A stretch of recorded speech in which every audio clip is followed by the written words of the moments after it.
Banyak orang yang pengen sempurna dulu baru mereka mau mulai. Tapi hasilnya, sempurna enggak, mulai juga enggak. Ini adalah jebakan yang disebut perfection paralysis. Menunggu semuanya sempurna baru memulai. Padahal, kenyataannya kita manusia biasa dan tidak akan pernah sempurna. Jadi kalau syaratnya harus sempurna dulu, artinya kita menunggu hal yang mustahil. Akhirnya, rencana hanya berhenti sebagai wacana.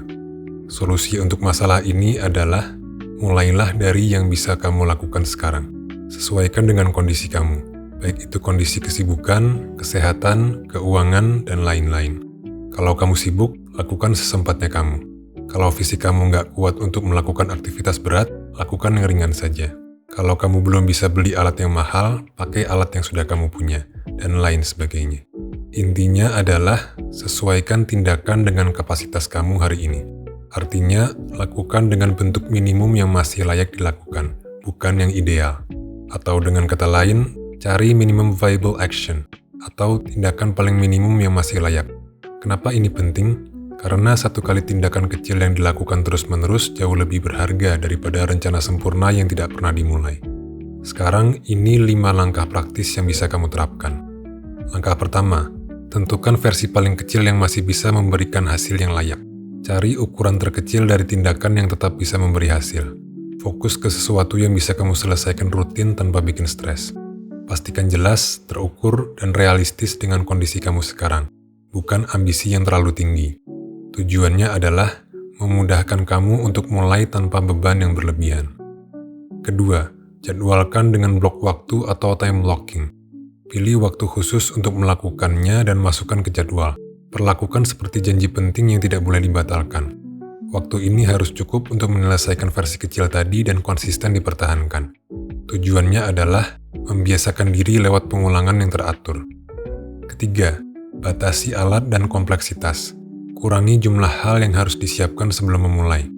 Hilangkan langkah yang tidak penting dan gunakan cara paling sederhana untuk mengerjakan inti tugasnya. Tujuannya adalah mengurangi hambatan, supaya mulai terasa lebih mudah dan cepat. Keempat, buat indikator sederhana untuk mengukur progres. Tentukan 1 atau 2 ukuran yang mudah untuk dicek untuk melihat apakah kamu maju atau tidak. Gunakan indikator yang sederhana dan realistis. Tujuannya adalah memastikan bahwa usaha kamu benar-benar berjalan. Kelima, upgrade bertahap. Kalau versi kecilnya sudah jadi kebiasaan, tingkatkan sedikit demi sedikit. Perubahan kecil yang konsisten lebih tahan lama dibanding loncatan besar yang bikin lelah. Tujuannya adalah menjaga pertumbuhan berkelanjutan tanpa membuat kamu burn out. Aku mau kasih contoh supaya mudah dipahami, nanti tinggal disesuaikan dengan apa yang mau kamu lakukan. Misalnya kamu mau bikin konten tapi kamu sibuk kerja atau kuliah, dan kamu nggak sempat bikin editing video yang rumit. Maka daripada kamu nggak bikin konten sama sekali, bikin aja 1 video setiap weekend, dengan editing yang sederhana, yang penting isinya bermanfaat. Sekarang mungkin ada yang bilang, tapi kalau hasilnya jelek, gimana? Jelek di awal masih lebih baik daripada tidak memulai sama sekali. Belajar langsung lewat praktek membuatmu berkembang lebih cepat. Tapi aku nggak punya waktu. Pilih tindakan yang pas dengan waktu yang kamu punya, meski cuma 10-15 menit. Kesimpulannya adalah, mulailah dengan melakukan apa yang kamu bisa, menggunakan apa yang kamu punya, dan sesuaikan dengan kondisi kamu. Tidak apa-apa kalau awal kita tidak sempurna, tapi awal yang tidak sempurna itu bisa membawa kita ke tempat yang luar biasa. Mulailah dari yang sederhana. Biarkan ia tumbuh sedikit demi sedikit sampai akhirnya jadi sesuatu yang bisa kamu banggakan. Coba tulis di komentar, langkah kecil pertama apa yang mau kamu mulai, dan kita lihat progresnya bersama.